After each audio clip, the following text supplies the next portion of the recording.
en la idea equivocada de que por el hecho de estar en la Constitución están dotadas de la garantía de su cumplimiento, y eso no es necesariamente cierto, ¿no?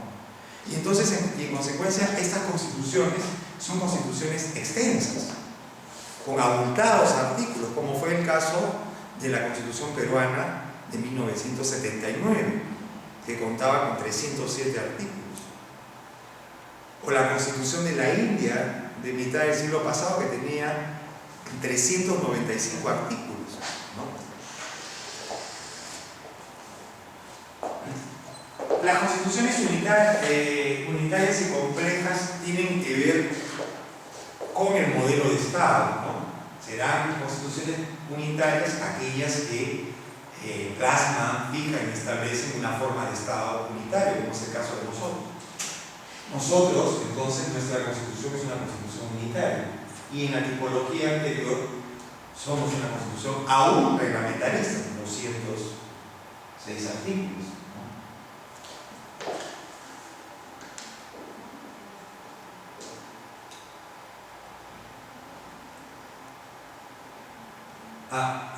Obviaba esta otorgadas, pactadas y democráticas. Las otorgadas básicamente se dan en las monarquías, ¿no? Y son aquellas constituciones que emanan de un solo autor constituido, el monarca, en un acto de desprendimiento, en un acto de gracia, decide otorgar un texto constitucional de constituciones, este grupo de constituciones, cuya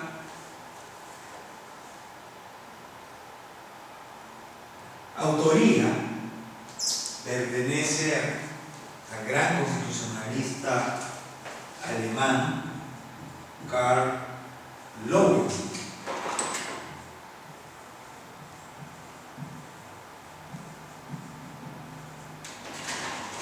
Nos habla de constituciones originarias y derivadas, ¿no? Constituciones originarias y derivadas.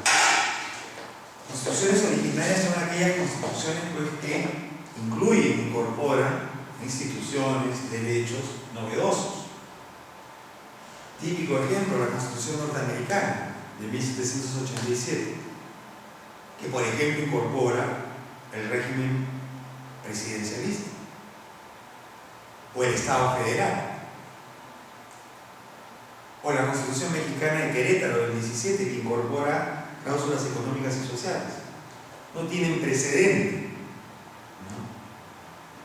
no toman como referente constituciones anteriores, y las derivadas son el resto, aquellas que toman en cuenta, ¿no?, constituciones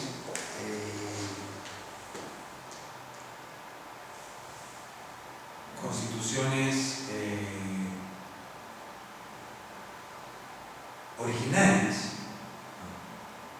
En ese caso nuestro, por ejemplo,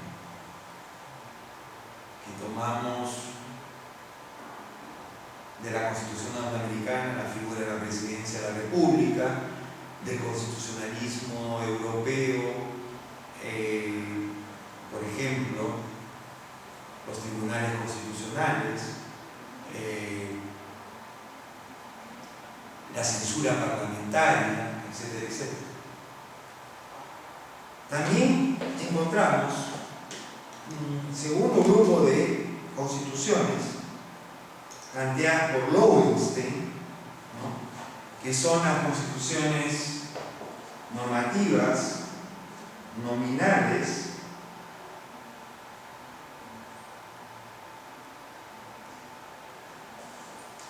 y semánticas.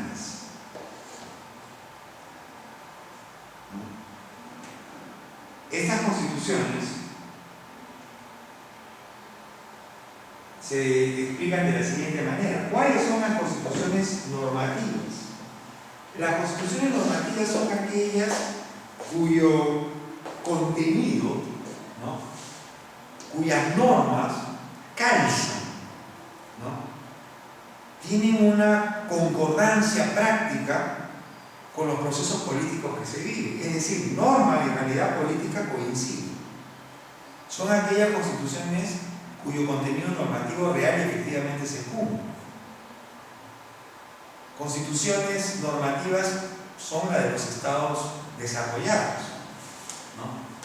En cambio, las constituciones nominales son constituciones que aspiran a ser normativas, es decir, no hay una correspondencia plena y total entre norma y realidad, porque se requiere de que existan determinadas condiciones políticas, económicas, sociales y culturales que hagan efectiva esa coincidencia, esa sintonía entre norma y realidad, ¿no? Es el caso, por ejemplo, de las constituciones de los países emergentes o en vías de desarrollo, ¿no? Donde no hay una coincidencia plena entre norma y realidad. Por ejemplo, derecho al trabajo. El trabajo es un deber y un derecho, ¿no? Esa cláusula constitucional no tiene total eficacia y vigencia plena, porque eso demanda y supone condiciones económicas y sociales que logren que real y efectivamente el trabajo sea un derecho y un deber, ¿no? Entonces hay una aspiración, una vocación de conversión en constituciones normativas. Y finalmente las constituciones semánticas son las constituciones que el detentador del poder, el gobernante, lo usa como una mera pantalla, como una fórmula de formalización del poder. En otras palabras, que es como sin constitución el proceso del poder es inalterable, ¿no? Es el caso, pues, de regímenes autoritarios donde la constitución no pasa de ser un papel mojado en tinta, como fue el caso, siempre pongo este ejemplo porque me parece gráfico, el caso de Libia, ¿no? Con la constitución de Gaddafi, que decía que el Estado de Libia es un Estado árabe democrático, y ciertamente democrático solo tenía la denominación, ¿no? Lorenzen hace una gráfica estas constituciones normativas nominales y semánticas haciendo el siguiente ejemplo, ¿no? Dice: las normativas son las constituciones como el saco que queda a la medida, ¿no?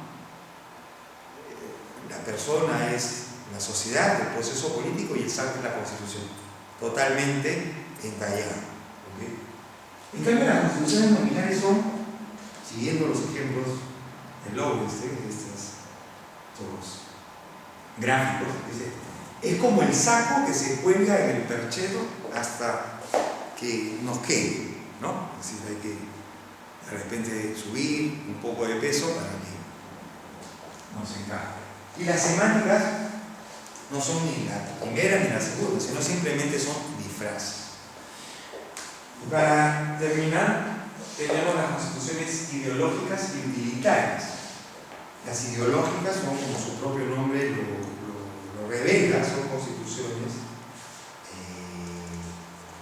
que tienen una marcada contenido de una determinada ideología, ¿no?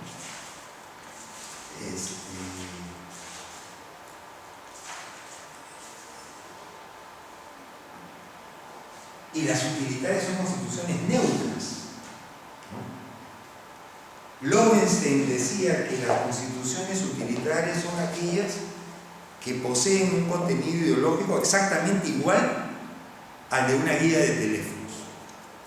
O sea, ninguna. Son constituciones neutras, ¿no? En estas últimas tipologías que hemos planteado y mencionado, entonces diremos, caracterizando nuestra constitución política, que es una constitución originaria, que es una constitución nominal y que finalmente es una constitución ideológica. ¿Okay? hasta aquí llegamos. En la siguiente sesión vamos a terminar el contenido del manual que tiene que ver con el tema de los derechos fundamentales.